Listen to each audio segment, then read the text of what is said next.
Recap. I'm Tom Broadway Lommel. This is the recap. It's the song that I sing. This is the recap. It's time for the recap. We're making the recap, and I like to sing my own theme song. Hey, everybody. Sorry about the double false start there. I'm not sure what's going on. Twitch said we weren't live, and then it said we're live, and now we're live.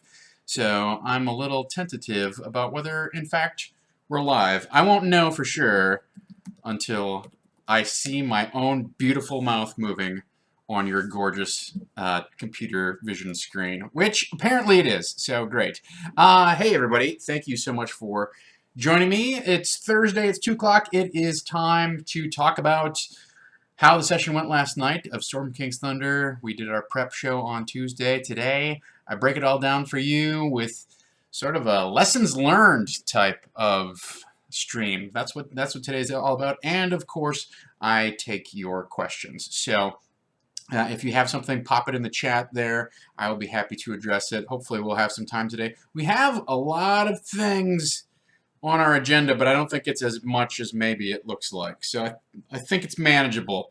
But there you go. That is the buzz of what we're going to do today. We're going to recap the session. I'm going to talk about some prep tools that I put together that I'm going to share with you today. I want to talk a little bit about creating not so random encounters, an idea that I've had that I want to use next time that the next session that I get together. And I also want to talk about remixing the plot, which is something I did actually do last night.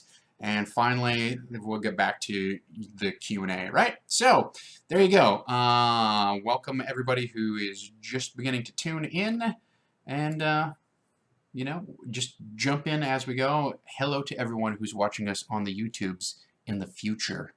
I hope things are better where you are. So let's start with the recap.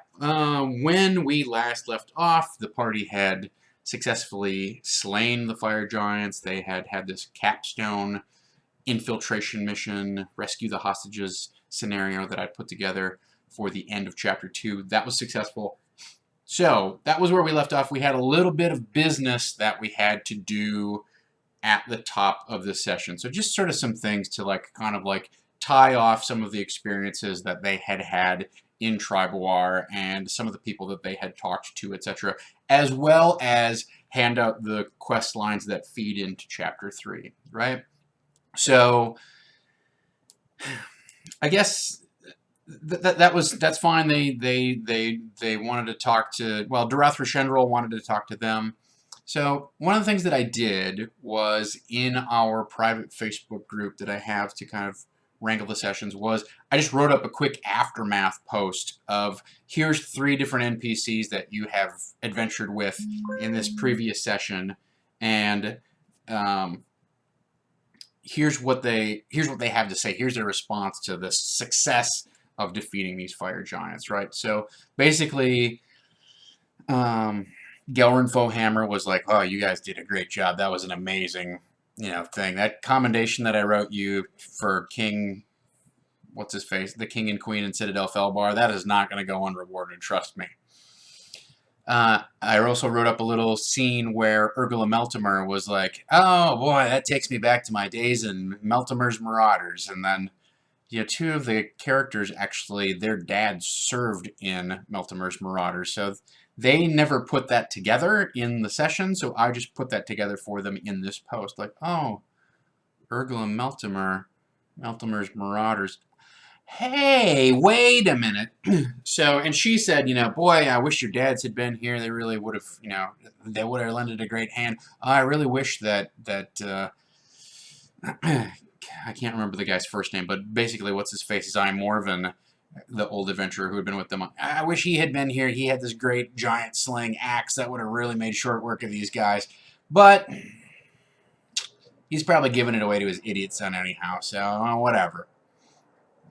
So she drops that clue, side quest, whatever. And finally, then Darathra Shendril gave away her side quest of like, all right, I don't know what's going on, and I don't know if I can trust you, but I'd rather trust you more than not know what's going on, so I want you to go find out what's going on. Take this badge of Tribal War and take it to this one-eyed half-orc in Everland, and he'll know what to do next. I think you'll find him helpful. So that stuff was all seeded in the Facebook group. The players still needed a recap. That's what happens, is like they read it and they don't get it, or they misinterpret what's been written or whatever. You still end up repeating a lot of that information. Fine. So there was some RP things that the players wanted to do. One of the players wanted to go back to the snotty inn that he had been kicked out of, and have his character really kind of like just, you know, shove it in their faces, like, look at what a great guy I am, and you shouldn't have kicked me out, blah, blah, blah. He did that. One of the other characters is taking on, is planning to take on a level in Warlock.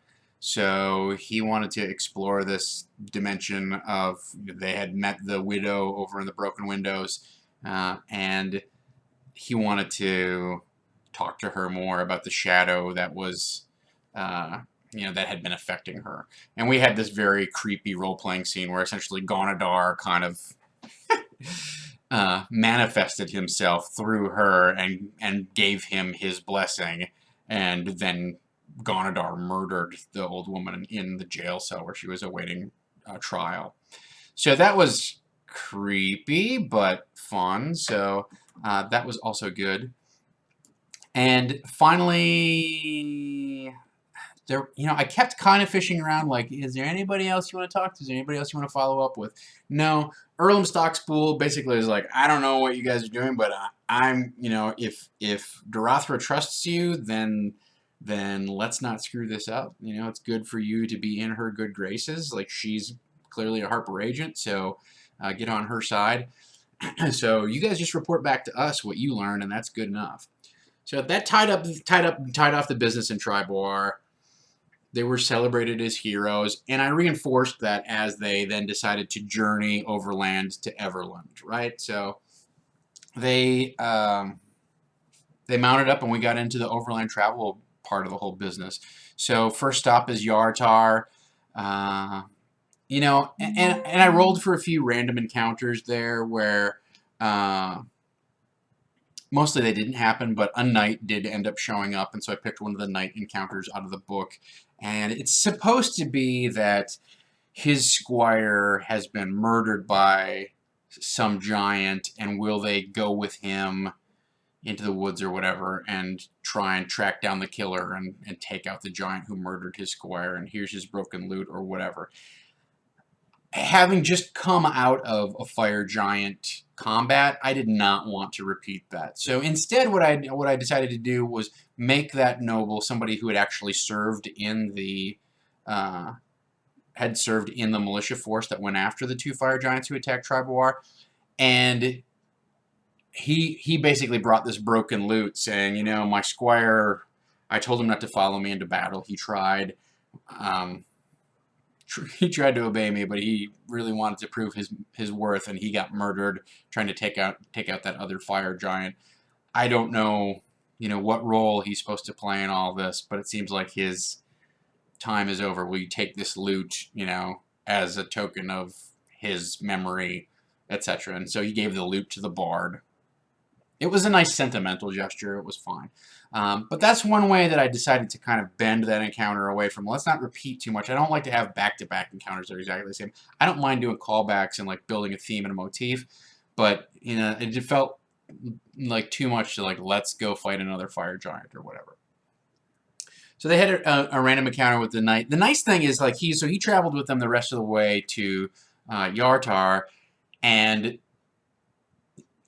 one of the influences that I was trying to work into this session was, like, how fast does news travel? Like, they left Triboar pretty quickly, and word hadn't quite gotten out. Like, the word of, you know, the Company of the Eight had sort of spread around, but it was all a lot of rumor, and no one was, like, some of the facts were very unclear. And, you know, it's not like, you know, our modern life where people literally tweet, here's what's going on, or they, you know, live stream, here's what's happening, you know, at this protest or whatever it is. Like, news just does not travel that fast. So I wanted to convey that to them.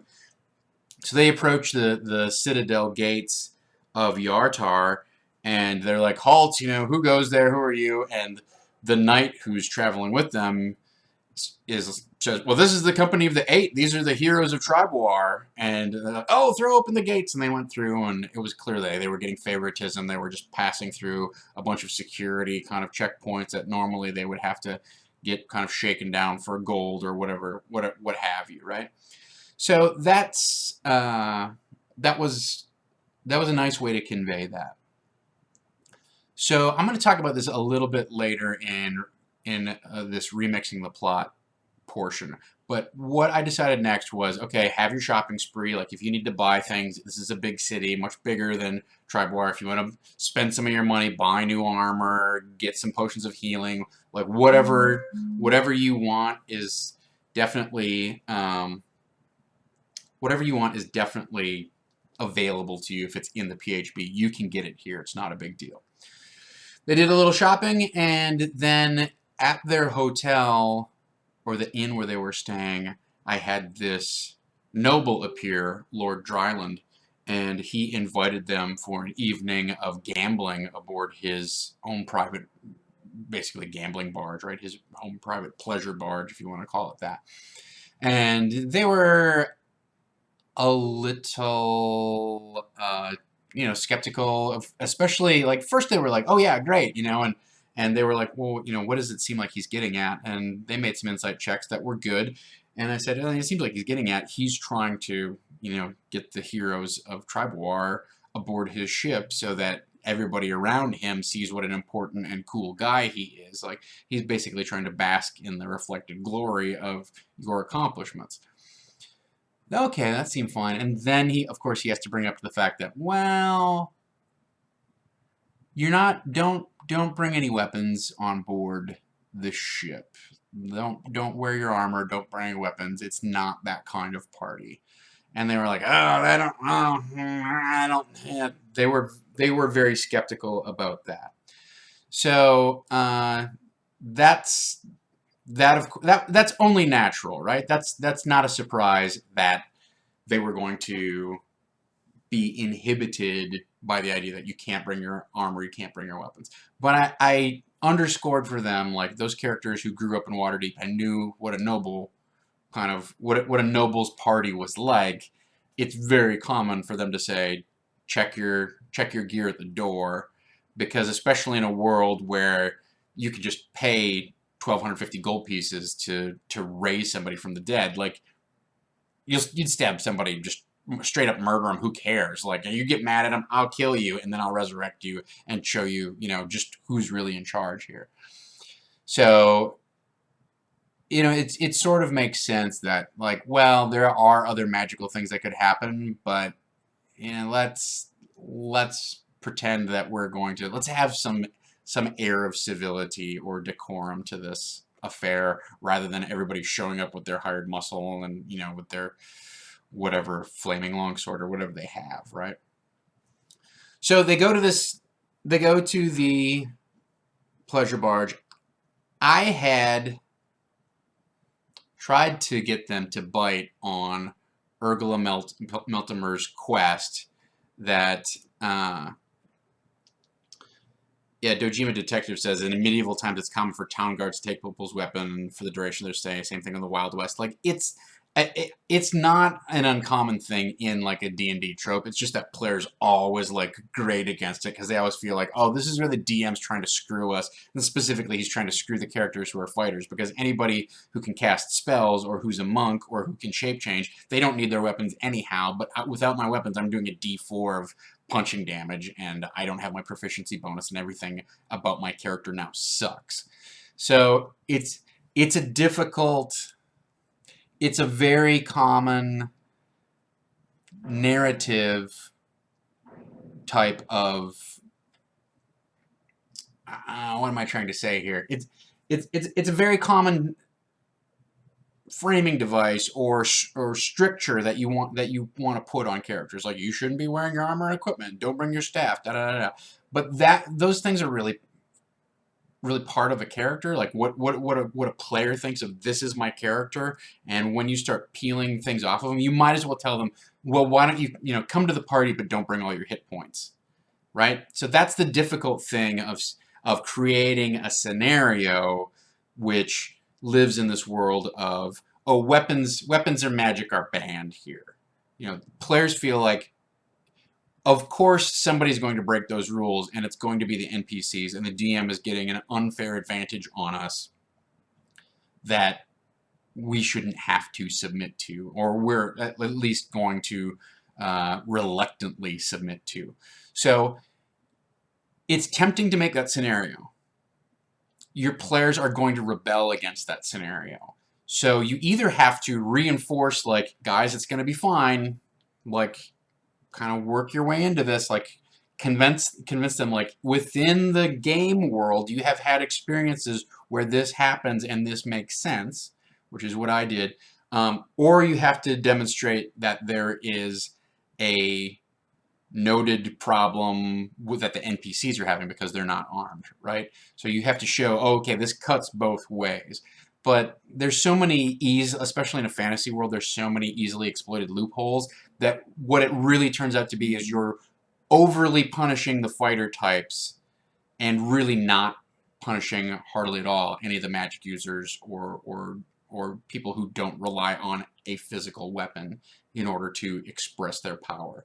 So beware of that scenario. It's tempting. It's a great way to change up the circumstances of what's going on, and denying players their equipment is kind of a hallowed tradition going all the way back to encountering like a rust monster or whatever. But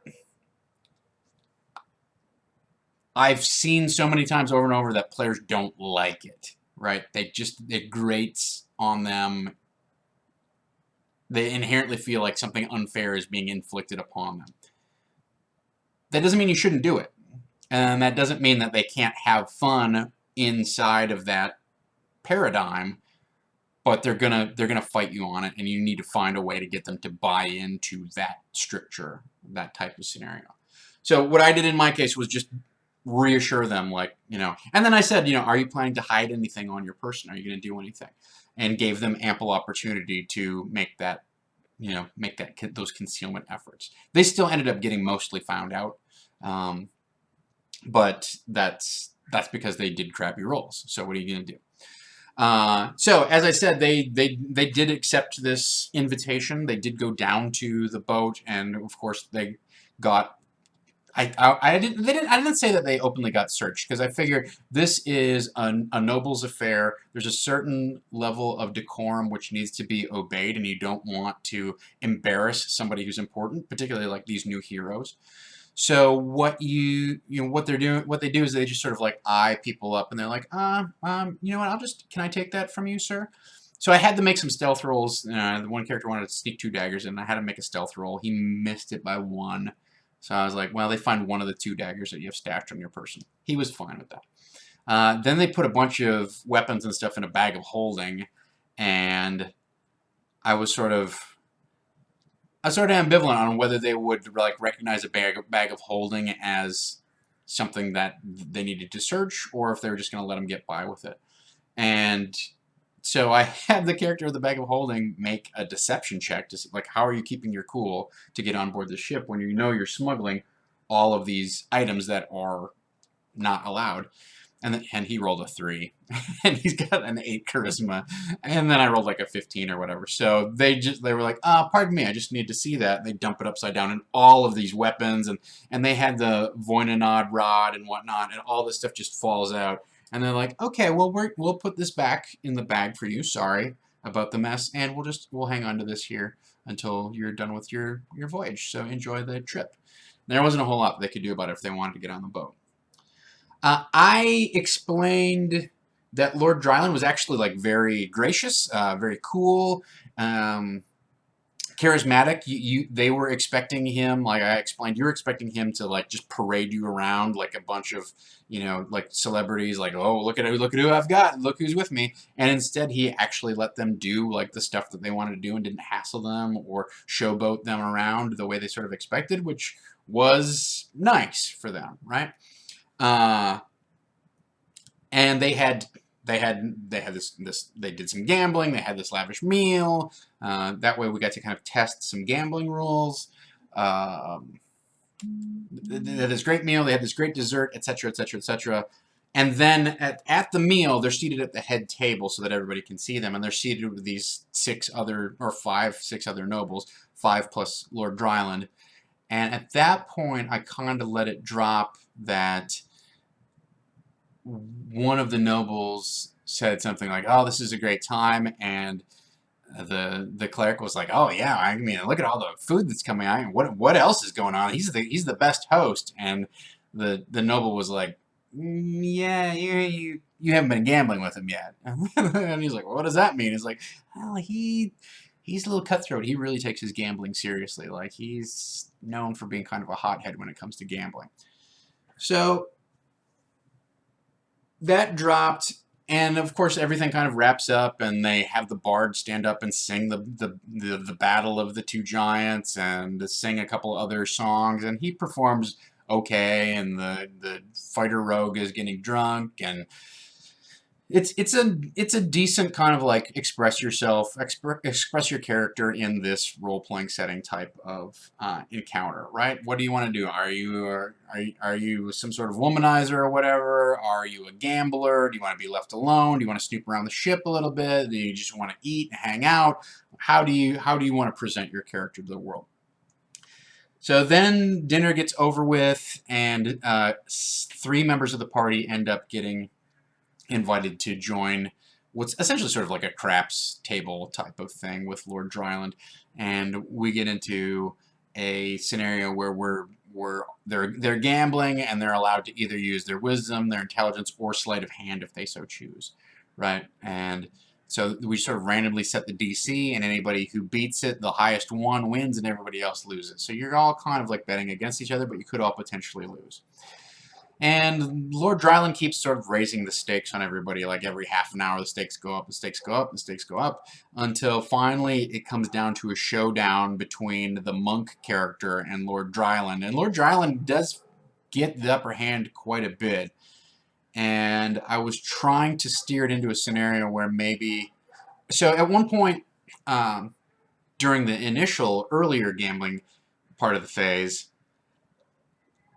the dwarf, one of the dwarven characters, the dwarf ranger, is checking out some of the gambling and whatnot, and one of the nobles gets mad, and he kind of threatens one of the dealers, who's like, you're cheating me out of my cards. I didn't play that last card. You dealt me wrong. You're double dealing me or whatever.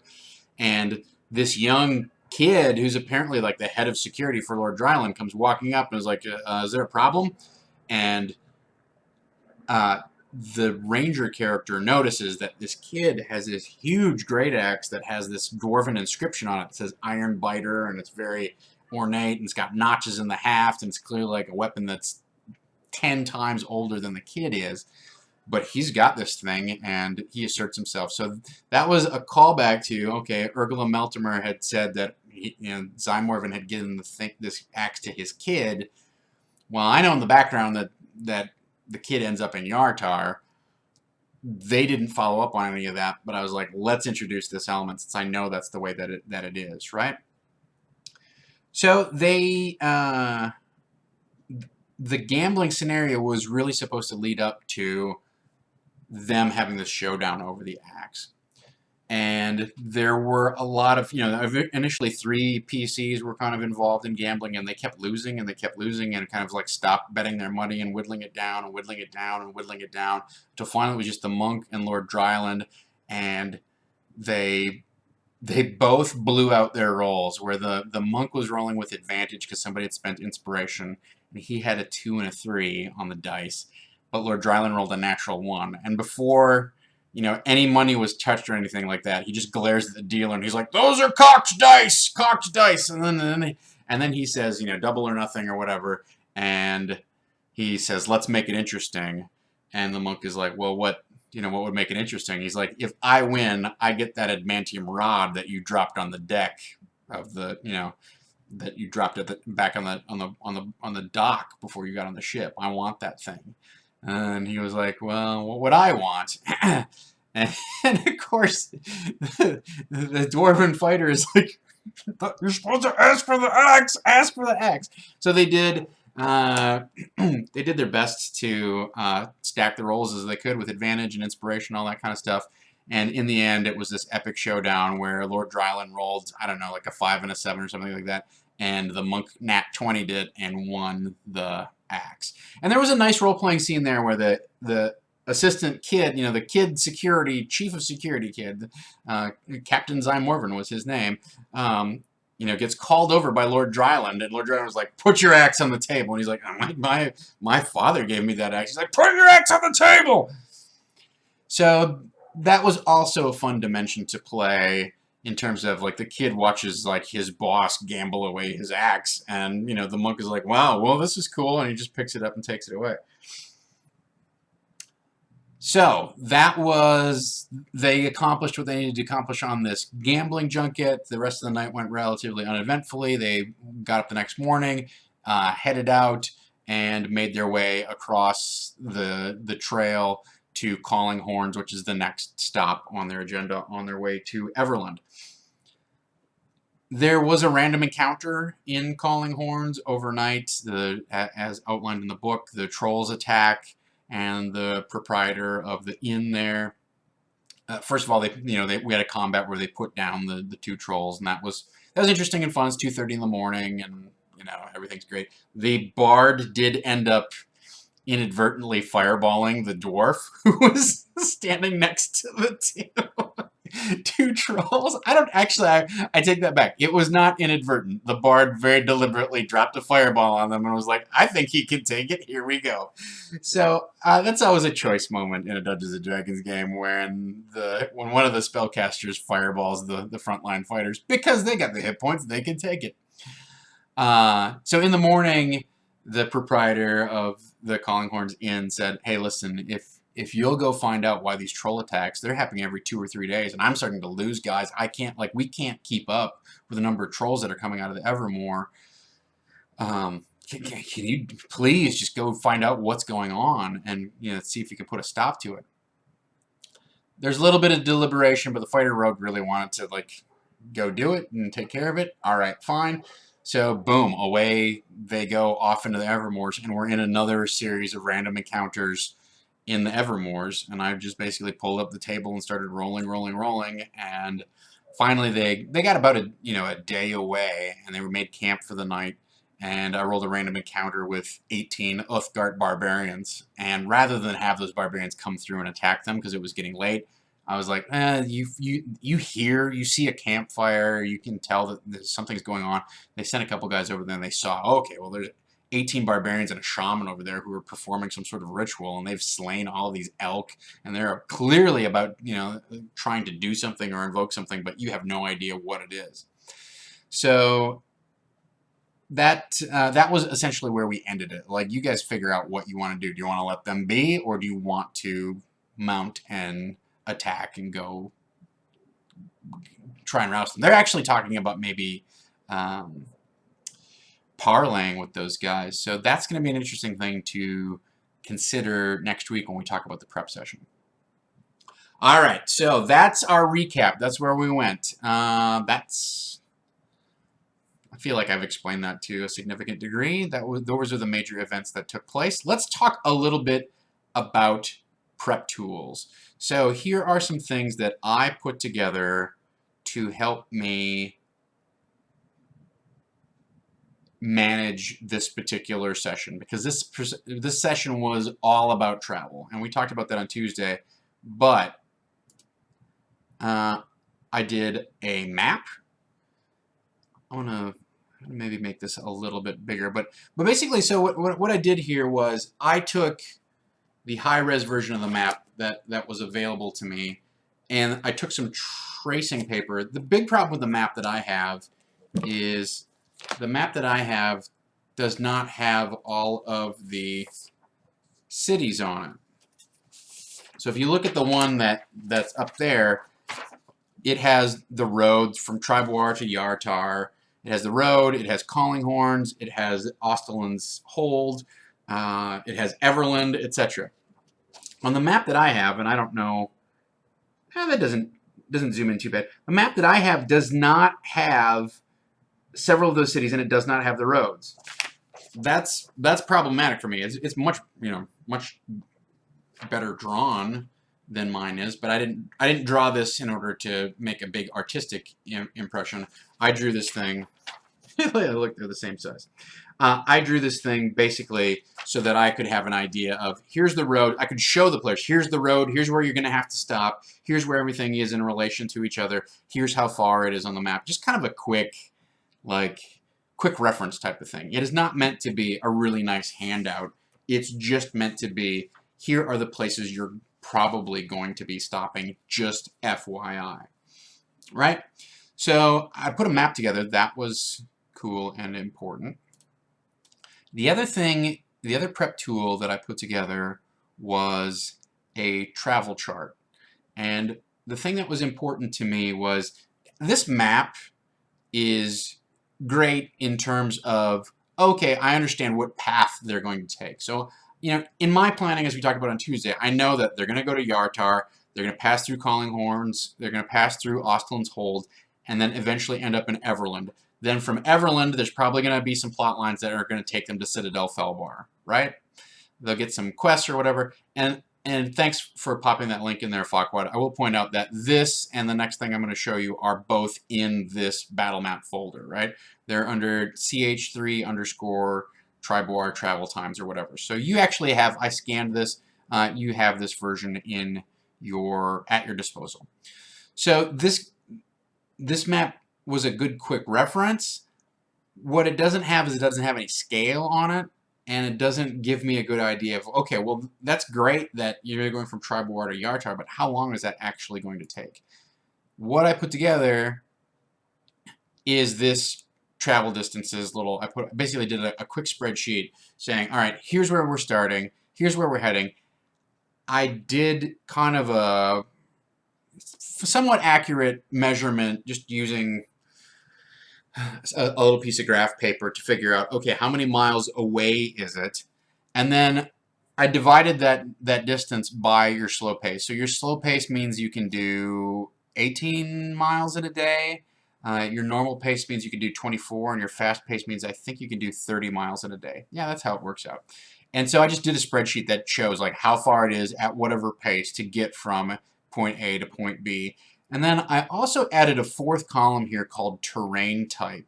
And the reason that that's important is the entire journey along this map, you are going to be rolling for random encounters. Because there are no planned encounters really in this chapter. It's just a travelogue montage type of scene of, oh, by the way, things happen to you. And there's not any significant plot-altering events or whatever that need to happen, right? So I need to know what the terrain type is, so when I go to the book, I know which chart to roll under. Now, if this chart had one additional option to it, it would be how frequently am I going to roll. So you have basic options in terms of how frequently you want to roll, depending upon where you are and how close to civilization you are. So you can roll basically every 12 hours, you can roll every 8 hours, 4 to 8 hours, or you can roll hourly. So when they first started out, I just rolled it's 2.5 days to Yartar.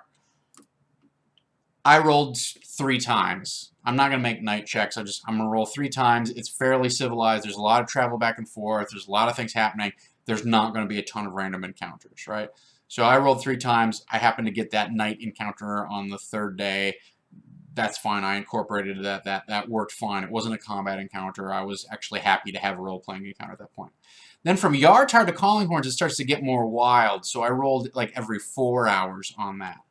Well, they didn't get any random encounters, thank God. You know, you only get a random encounter if you roll 18 or higher. Then what ended up happening was they get to Callinghorns, the trolls attack, and the proprietor of the Callinghorns Inn says, hey, can you go into Evermoors and find out what's going on?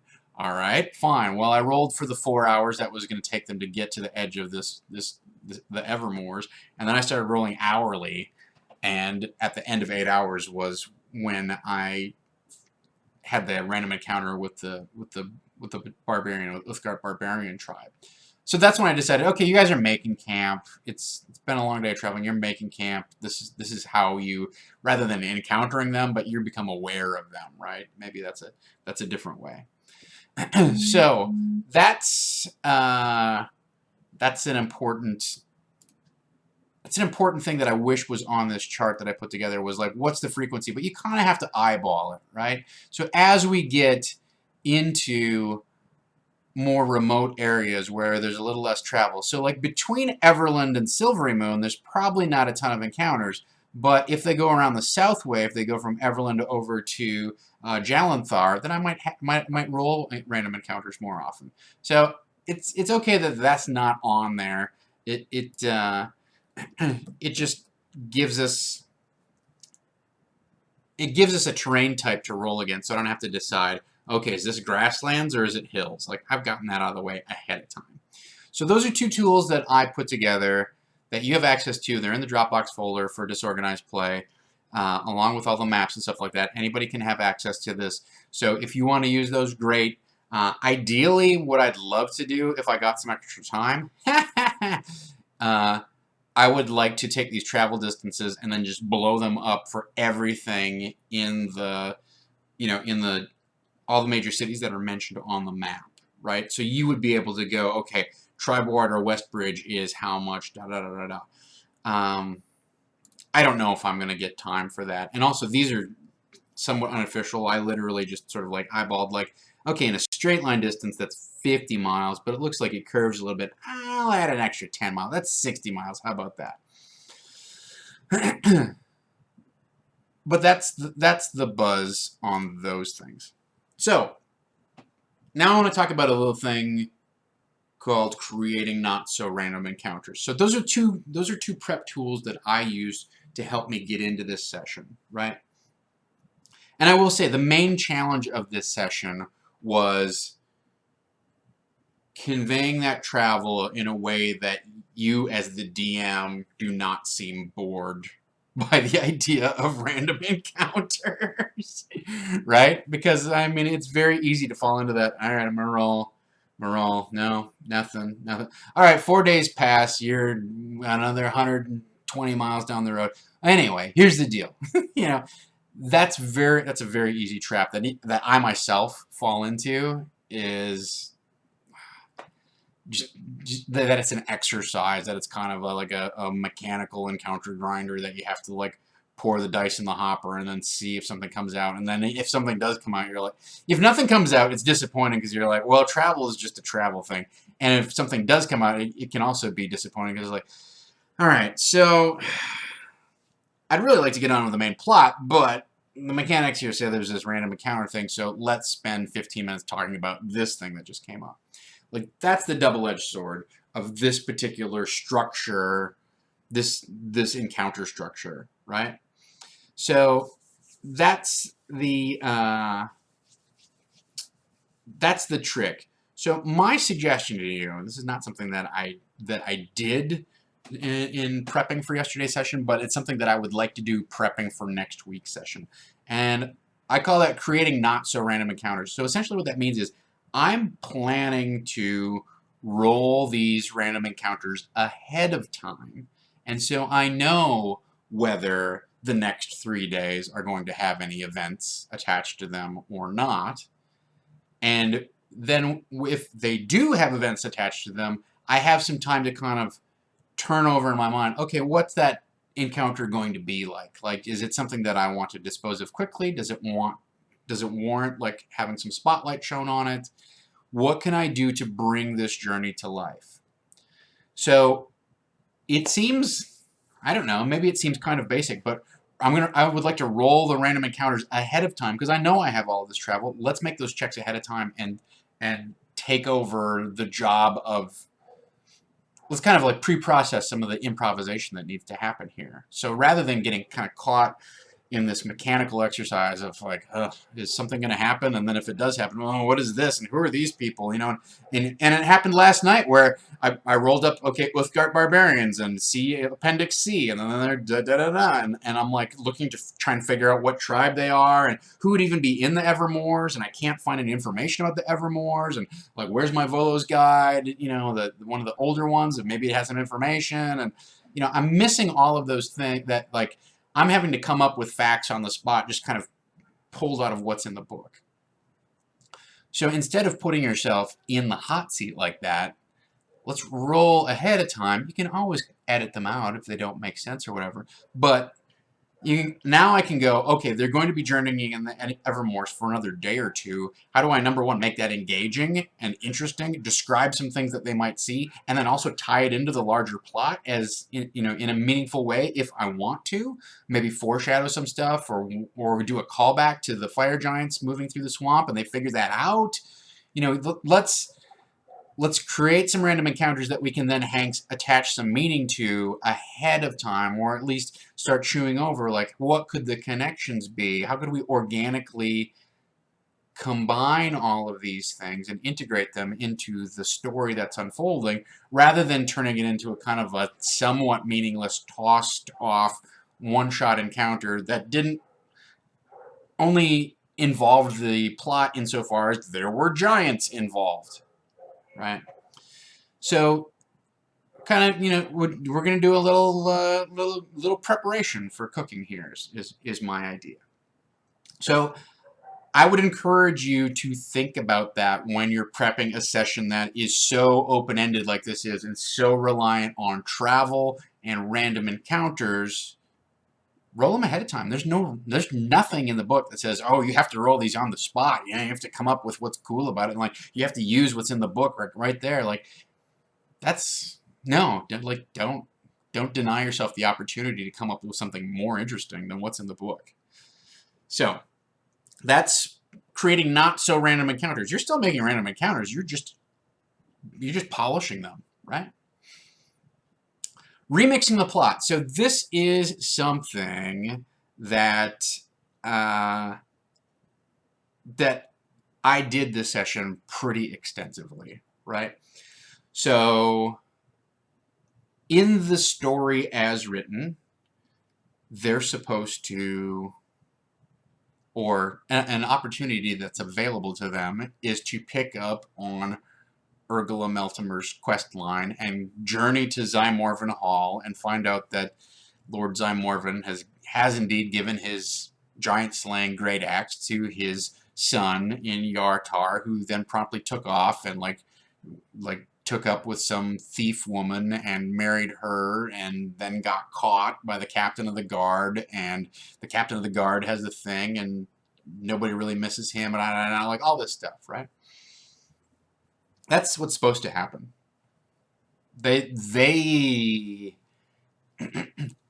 like, they were interested in that idea, but then they never asked any follow-up questions. They never asked, like, well, where's Lord Zymorvan now? They never even asked that question. Okay? And it's the same thing with Gelrin Fohammer. I threw that thing out there, like, you have this commendation from him to go see this king and queen at Citadel Felbar, and they're like, who cares?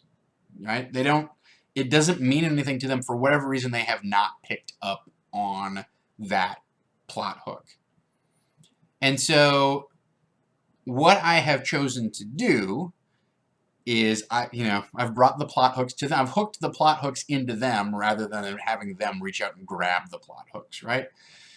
and part of it may be that they just don't, like, they've been told,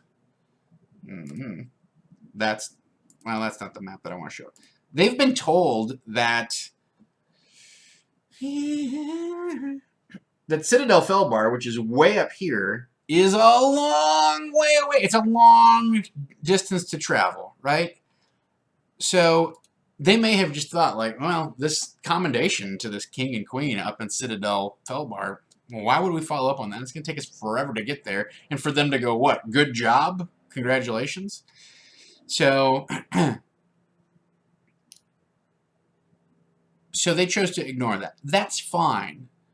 What I did instead was I'm looking through the book and I'm looking for information on Yartar and how can I introduce the fact that this kid is in Yartar and that his axe actually got to this captain of the city guard or the city watch, and he's not really well liked, and if you wanted to somehow get it away from him, you could, and you know, all of this kind of stuff that they had ignored, right? They hadn't proactively dissed it, but they hadn't proactively investigated any of it either. They were like, we've got this mission to go to Everland, let's go to Everland. Like, players can be very single-minded, right? And that's something that you need to take into consideration when you're handing out, like, multiple forks of ways to go. Is that's great, that's good adventure design, wow, we could go over here, we could do this, da-da-da. It's also somewhat paralyzing, because, like, oh, I don't know, should we get that axe, or should we, you know, you can have that kind of debate, and then like the party kind of gets split where some of them think they should go this way and some of them think they should do something else. But also, you can get them just single-mindedly focused, like, let's not be distracted by anything else that's going on. Let's go to Everland. So what I did was I remixed the plot. So I'm looking through the book, information on Yartar, blah, blah, blah, blah, blah. And in the section on Yartar, it says something about blah, blah, blah. There's this guy, Lord Dryland, who is a mover and shaker in Yartar, and he's trying to overthrow the water baroness, the woman who rules the thing. See chapter 11. And I'm like, what? And so I pull up chapter 11. Supposedly, right, like in the book as written, this is a whole chapter, a scene that takes place toward the end of the adventure. There's all of this mystery and mystery. There's all this mystery and intrigue going on, and the players need to figure out that they need to travel to Yartar and encounter this person and have this scene, etc., etc., etc. Right? Like, honestly, I don't care about getting into the details of that.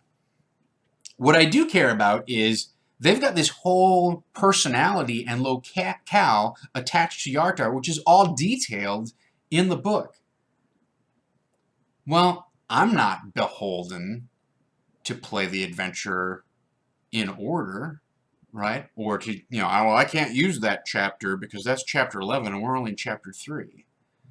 Now, what I did was remix it, right? So all of a sudden, I pull that location of that NPC into the foreground, kind of like I did with Jorgen / Harshnag, where he's not supposed to show up to chapter 4. He's in chapter 1. He's foreshadowed.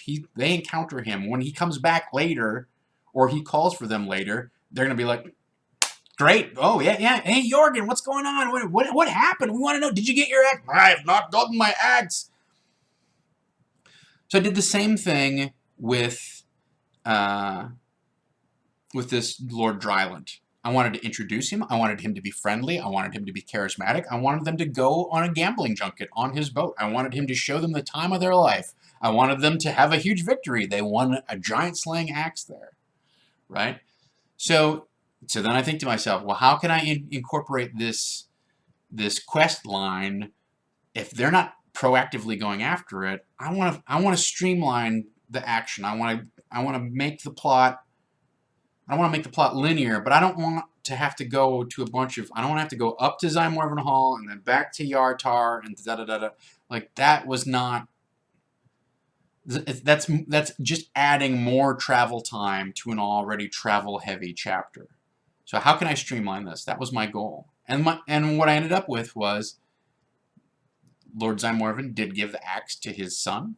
His son is kind of a doofus. But somehow his son ended up being the captain of security for Lord Dryland. Maybe Dryland and Zymorven are buddies or whatever, and he's like, look after my son. I'll give him a good position, but he won't have to actually do anything, right? He's not actually going to do any fighting. I got 20 other guys who actually, know how to get a knife wet. So that could be a great backstory. But now he's the captain. He's captain of security. He's there on the boat. They see the thing. It gets into this contest of gambling.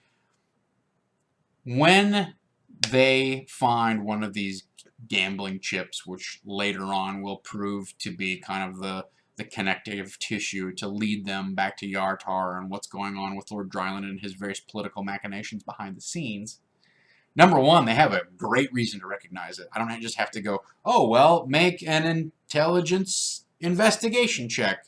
Oh, you got a 12. Well, after a week of asking around, you know, those are convenient shortcuts that are baked into the game, but the less you have to rely on them, the better, because you're going to rely on them for other stuff that you didn't think of. Let's avoid making everything dependent on random chance and do a little bit of the plot's work, ahead of time. So they've had this. Now we've had this. We've introduced this NPC. He's going to go away for many sessions. But at some point, they're going to pick that up and go, huh? We used to have like a mess of these things when we were on that ship. Wonder what Lord Dryland knows about these things. And then when they come back, not only do they know like where he is and what he's like and da da da da, but he's been foreshadowed as being like this cool guy. Oh, he's kind of a hothead when he gambles, but he was very gracious to you, and you're in his good graces, and they won't be instantaneously suspicious of him because he's been introduced kind of kathwak. Oh, here's a man who's meddling in the affairs of rulership and trade in the city of Yatar. Right? So it adds some more dimensionality to that NPC, and that gives you more ways to interact with your party, where they can like come to this guy and go, Dryland, what's going on? Why do you know anything about this? And he can either deceive them and pull, some sort of like double play type of stuff on him, or he can be like, guys, I have to tell you, I'm in over my head. I got involved with this thing, right? So you have so many more options of ways that this could play out, and your players have an opening to approach this particular NPC later on when they need to. So, it doesn't. I will say I'm not necessarily a fan of planning way ahead. I don't like to plan multiple sessions out. It does not work for me. I definitely rely on my ability to see plot elements and then remix them in new ways that still make sense, but don't take me too far afield from the book. So I'd encourage you to do some. It doesn't hurt you to read ahead and know. All right, well here's how I might take elements from the book and bring them back in and remix them around and highlight, either foreshadow or highlight those aspects that are going to be important later on, without being either a wham in your face type of presentation, or just an out of the blue, you rolled an 18, you know this guy from when you were kids. Okay, I mean those are both situations that are going to come up, and your players will overlook them, and you can find ways to make those things sly and smooth and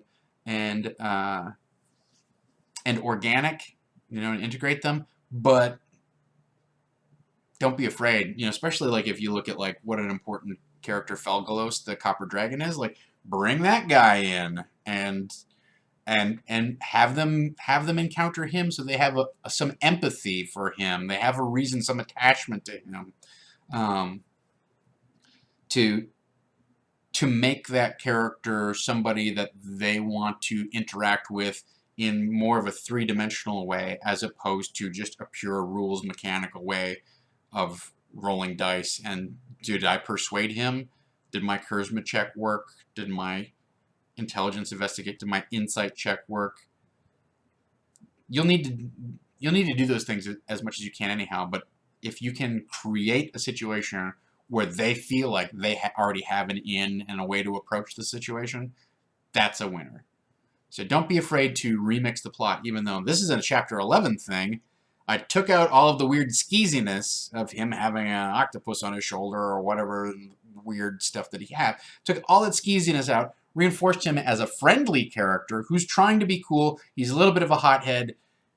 The details have now been painted in, and they have an idea who they are. So even if he doesn't come up for 2.5 months, when we come back to it, he's gonna be like, "Oh yeah, he was that guy. Oh, he's that gambling guy. Yeah, he owes us a favor or something. Didn't he say that? I swear he said like we can go. Yeah, let's go talk to that guy." All right.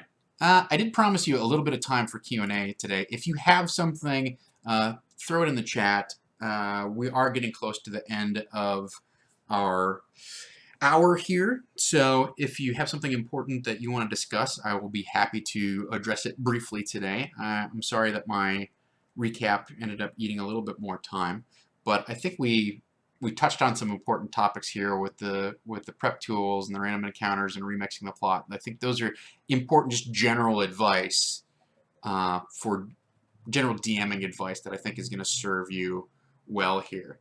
So, Fockwood wants to know if he spelled kaflock right.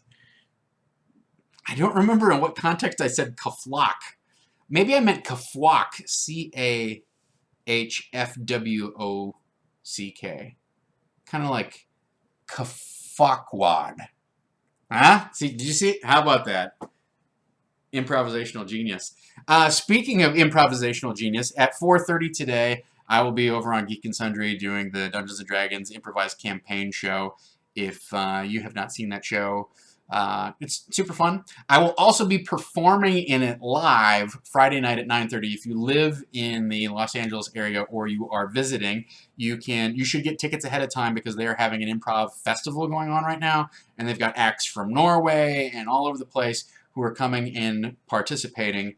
And if you'd like to see that show live, you should get tickets in advance because I think they're either going to start breaking fire code or they're going to have to start turning people away, and fire code gets expensive if the fire marshal actually shows up. But we're going to be doing 9:30 Friday night in Los Feliz. If you go to improtheater.com, you will be able to get tickets. It's Dungeons & Dragons the Improvised Campaign. That's happening Friday night. That's a super fun show to come see live. It really is. It's fun to do it on camera, but there's something even better about doing it where the audience is right there live. You can hear them laughing, you can hear them sweating, etc., etc., etc. So, yeah, if we take a look at the rest of the calendar today, hey, I don't know if Gaurav is playing video games.